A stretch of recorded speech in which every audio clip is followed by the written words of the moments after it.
Elea duduk diam di atas kloset dengan tatapan mata yang kosong. Dia sebenarnya tidak bermaksud melarikan diri saat para dokter datang untuk memeriksanya. Namun rasa trauma akan kejadian yang pernah dialaminya membuat Elea menjadi panik dan ketakutan. Dia merasa kalau wajah semua dokter sama persis dengan wajah orang yang pernah melecehkannya dulu. Karena terbayang dengan masa kelamnya tanpa sadar, tangan Elea mencakar bagian tubuhnya yang pernah disentuh oleh tangan pria jahanam itu. Dia seperti tidak merasakan rasa perih saat darah mulai merembes keluar dari kulitnya terkelupas. Tubuhku kotor, gumam Elea lirih. Elea menulikan telinganya saat pintu kamar mandi digedor-gedor dari luar. Hatinya sedang hancur, jadi dia tidak mau bertemu dengan siapapun. Jijik itulah yang dia rasakan sekarang. Ya, kau maulah kecil, kalau kau tidak mau keluar dari tempat persembunyianmu, maka bersiaplah untuk mati di dalam. Kamar mandi ini akan aku ledakan menggunakan rudal yang kubeli di Rusia. Cepat keluar, aku hitung sampai 3. Kesadaran Elea langsung kembali begitu dia mendengar suara teriakan dari wanita yang dia kenal. Namun tubuhnya masih terlalu berat untuk beranjak dari sana. Apakah Levi masih mau berteman denganku? Jika dia tahu kalau aku pernah dilecehkan oleh seseorang, ucap Elea sedih. 1. Mata Elea menatap ke arah pintu. Dia mulai bimbang. 3. Elea, aku akan benar-benar menembakkan rudal untuk menghancurkan kamar mandi ini sekarang juga. Beraninya kau membuatku kesal. Elea tergelak. Bukankah seharusnya Kak Levi menghitung angka 2 dulu? Tapi kenapa dia meloncat ke hitungan ketiga? Apa jangan-jangan Kak Levi sebenarnya tidak bisa berhitung? Wah, itu berarti aku memiliki teman yang sama bodohnya sepertiku. Ucap Elea pelan kemudian terkikik lucu. Sementara itu di luar kamar mandi, Levi tampak begitu emosi. Dadanya bergerak naik turun dengan tangan yang menempel di pinggangnya. Brengsek, beraninya makhluk kecil itu mengabaikan peringatanku. Jaga mulutmu, Levi, beraninya kau mengatai istriku seperti itu. Protes Gabriel tak terima. Memangnya kenapa? Aku bahkan pernah memakinya dengan hal yang jauh lebih buruk daripada ini. Dan Elea sama sekali tidak keberatan. Dia bahkan tidak tersinggung saat aku menyebutnya sebagai gadis miskin yang bodoh, saut Levi. Dimaki seperti apapun, Elea tidak akan pernah berani untuk melawanmu, Levi. Kemampuan otaknya sangat terbatas untuk sekedar membalas makianmu. Nah, justru karena itulah aku sangat takut kehilangannya. Di mana lagi aku bisa menemukan orang yang tetap diam saat dirinya dimaki? Hanya Elea saja yang mau menerimanya dengan sukarela. Ucap Levi dengan santainya. Kau? Akhirnya kau menampakkan dirimu juga, Elea. Hampir saja aku meminta suamimu untuk segera memesan rudal itu. Ucap Levi begitu pintu kamar mandi terbuka. Mata semua orang terbelalak lebar melihat kondisi Elea sekarang. Elea, kau kenapa? Pekik Gabriel dan Levi berbarengan. Elea diam tak bersuara, lidahnya keluh. Dia bahkan belum menyadari seberapa parahnya luka yang dia buat saat di kamar mandi tadi. Kak Levi, aku takut, cicit Elea lirih. Kau tunggu apa lagi, Reinhard? Cepat ambil obat sekarang, teriak Gabriel panik. Oke, saut Reinhard tergagap, kemudian berlari mengambil kotak obat. Dengan wajah yang masih sangat syok, Gabriel membopong tubuh istrinya, kemudian membawanya ke arah ranjang. Tunggu sebentar ya, Reinhard sedang mengambilkan obat untukmu, ucap Gabriel setelah menurunkan Elea dari gendongannya. Levi masih berdiri di depan pintu kamar mandi, tubuhnya seperti membeku melihat teman kecilnya terluka seperti itu. Nona Levi, Anda baik-baik saja? Tanya Nun. Kepala Levi menggeleng, matanya terus melihat ke arah ranjang. Itu, kenapa Elea bisa terluka? Apa Gabriel memelihara binatang buas di dalam kamar mandi? Tanya Levi tak sadar. Tidak, Nyonya. Tapi jika Nona ingin tahu apa penyebabnya, maka bantulah mengobati luka di wajah dan tubuh Nyonya. Nyonya adalah orang yang sangat jujur. Beliau pasti akan menjawab kalau Nona bertanya. Jawab Nun. Setelah mendapat masukan dari Nun, Levi segera berjalan menghampiri Gabriel dan Elea. Pandangan matanya terus terarah pada luka gores yang hampir memenuhi kulit di tangan Elea. Beruntung luka goresan di wajahnya hanya sedikit saja. Makhluk kecil, kau kenapa? Tanya Levi sembari duduk di kursi yang berada di sebelah ranjang. Elea menoleh. Ingin rasanya dia masuk ke dalam pelukan wanita yang sudah dia anggap seperti kakaknya sendiri. Sayang, panggil Gabriel. Aku... Perkataan Elea terputus, dia mengercapkan matanya saat merasa ingin menangis. Tidak boleh. Kak Levi dan Kak Gabriel tidak boleh melihatku menangis. Aku harus kuat. Kau pasti bisa, Elea. Bersikaplah seperti biasanya saja. Gabriel sedikit kaget mendengar apa yang sedang dipikirkan oleh istrinya. Dia lalu menatapnya angkat dekat. Bersikap seperti biasanya. Apa ini artinya kalau selama ini Elea sengaja memperhina dirinya sendiri? Tapi kenapa dia melakukan semua itu? Ada apa ini? Kenapa aku merasa kalau Elea menyembunyikan sesuatu yang sangat besar? Gabriel, Tolong beri aku ruang untuk mengobati istrimu. Lukanya bisa terinfeksi jika tidak segera dibersihkan, ucap Reinhardt meminta izin. Enak saja. Kau pikir aku tidak tahu niatmu yang ingin menyentuh tubuh istriku apa? Mana obatnya? Biar aku yang mengobati luka-luka ini. Sahut Gabriel jengkel. Reinhardt dan Levi tercengang mendengar tuduhan yang dilontarkan Gabriel. Mereka dibuat kaget dengan rasa cemburu dan juga sikap posesif yang ditunjukkan oleh pria dingin ini. Wajah Elea memucat melihat Reinhardt yang mengenakan pakaian dokter. Dia segera menyembunyikan wajahnya di dada suaminya. Elea sayang, kau kenapa? Hei, tanya Gabriel kaget. Aku tidak mau melihat dokter, Kak Lel. Tolong. Jawab Elea ketakutan. Gabriel menjadi bingung sendiri melihat respon istrinya. Hal itu pun juga dirasakan oleh semua orang yang ada di dalam kamar ini. Tidak apa-apa sayang, dokter ini temanku, namanya Reinhardt. Tidak mau, aku tidak mau. Teriak Elea histeris. Sayang, Gabriel sudah, jangan diteruskan. Kau perlu menyelidiki sesuatu jika ingin tahu kenapa istrimu bisa setakut ini melihatku. Psikologis istrimu sepertinya mengalami masalah. Ucap Reinhardt perlahan di samping telinga Gabriel. Gabriel menelan ludah tak percaya. Selain bekerja sebagai dokter spesialis kandungan, Reinhardt juga adalah seorang psikolog. Jadi sangat wajar kalau dia langsung tahu jika ada masalah pada kejiwaan Elea. Apakah buruk? Tanya Gabriel sedih. Reinhardt menghela napas. Dia lalu melihat ke arah gadis kecil yang masih bersembunyi di dada temannya. Obati dulu lukanya. Kita akan membicarakan hal ini nanti. Sekarang aku keluar dulu. Keadaan istrimu bisa memburuk jika aku terus berada di sini. Baiklah. Nun, tolong kau antarkan Reinhardt ke ruanganku, ucap Gabriel. Baik, Tuan Muda. Levi diam termenung di sebelah ranjang. Dia juga mendengar apa yang baru saja dibicarakan Gabriel dengan temannya. Kenapa kau masih ada di sini? Lamunan Levi buyar, dia lalu menatap bengis ke arah Gabriel. Memangnya apa masalahmu? Ucap Levi balik bertanya. Tentu saja itu masalah, pergilah. Sekarang bukan waktunya untuk kita bertengkar. Elea sedang seperti ini, tolong kau jangan memancing keributan. Usir Gabriel sembari membelai rambut istrinya. Cih, bilang saja kau ingin mencari kesempatan dan kesempitan, iya kan? Gabriel, kau pikir aku tidak tahu apa dengan akal bulus yang ada dalam pikiranmu? Tuduh Levi. Kecilkan suaramu bodoh, Elea sedang sakit, geram Gabriel. Saat Levi ingin kembali membalas perkataan Gabriel, tiba-tiba saja mereka mendengar suara dengkuran halus yang keluar dari mulutnya Elea. Seketika Gabriel dan Levi saling berpandangan kemudian tersenyum samar. Bagaimana bisa dia tertidur di tengah-tengah pertengkaran kita, Gap? Astaga, gadis sepertinya memang hanya ada satu di dunia, ucap Levi pelan. Keluarlah, Nun sudah menyiapkan pakaian ganti untukmu. Kali ini tidak ada bantahan dari Levi. Dia sadar betul kalau Gabriel tidak akan bisa berbuat macam-macam pada Elea. Berhentilah berpikiran tidak-tidak tentangku, Levi. Aku bukan pria hidung belang seperti yang kutuduhkan. Ucap Gabriel jengah. Levi terkekeh. Dia bangkit berdiri kemudian melenggang pergi dari sana. Sebelum menutup pintu kamar, dia masih sempat untuk mengatakan sesuatu yang membuat Gabriel merasa begitu dongkol. Kunci kamar ini akan aku bawa, jadi waspadalah. Kalau kau ingin berbuat tak senonoh pada Elea, karena aku bisa muncul tiba-tiba. Dengan perlahan-lahan, Gabriel menutup pintu kamar setelah selesai mengobati luka di wajah dan lengan Elea. Dia lalu menghela napas panjang sambil memejamkan mata. Cih, kupikir kau akan menempel di keteknya Elea sampai malam.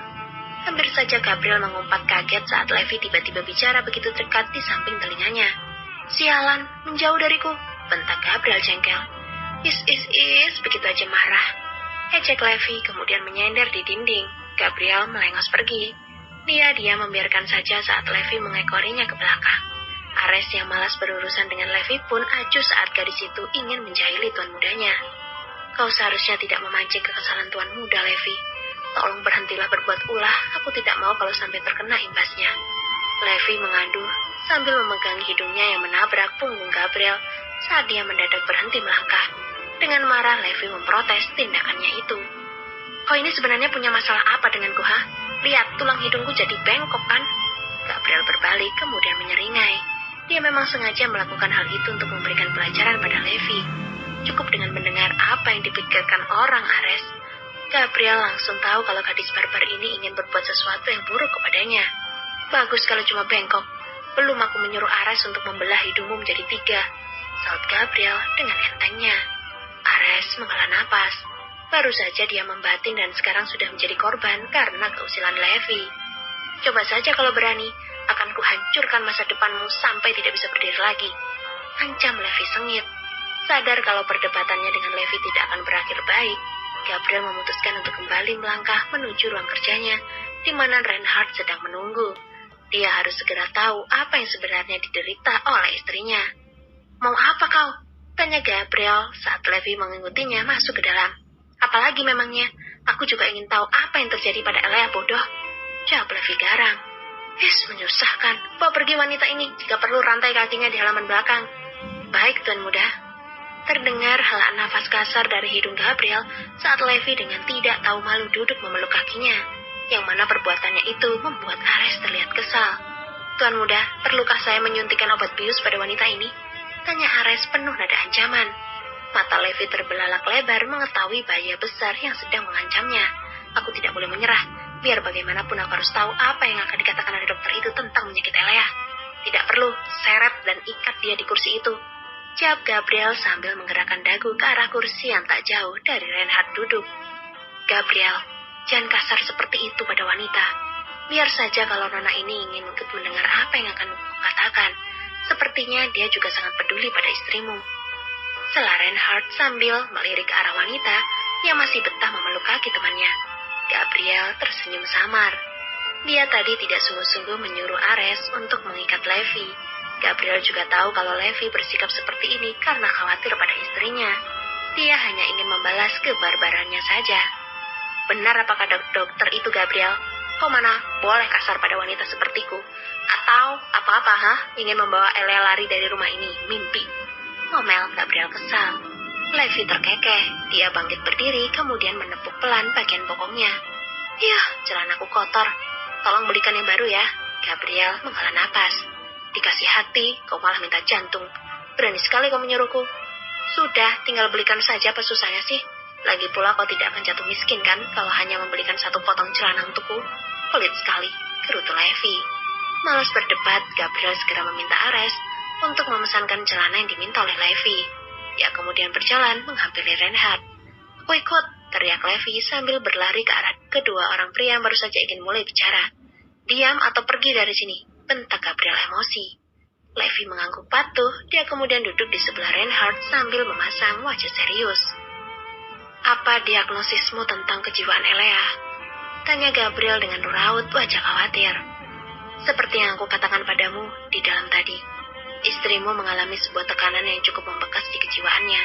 Sebenarnya aku sudah melihat hal itu dari awal, tapi aku belum berani mendiagnosis karena aku belum bertatapan secara langsung dengannya. Aku pikir dia hanya takut seperti kebanyakan orang. Siapa menyangka kalau ketakutannya itu memiliki alasan," jawab Reinhard sambil menarik nafas. Gabriel dan Levi sama-sama gusar setelah mendengar penjelasan Reinhard. Keduanya duduk dengan sangat tidak tenang. "Apakah bisa diobati? Kalau bisa, bagaimana caranya? Di rumah sakit mana aku harus membawa Elea? Apa yang harus aku lakukan?" tanya Gabriel beruntun. Reinhard tahu kalau temannya ini sedang didera rasa panik setelah mengetahui keadaan istrinya. Dengan sabar, Reinhard menepuk bahunya untuk membuat Gabriel tenang. "Gab, temanmu ini adalah seorang psikolog.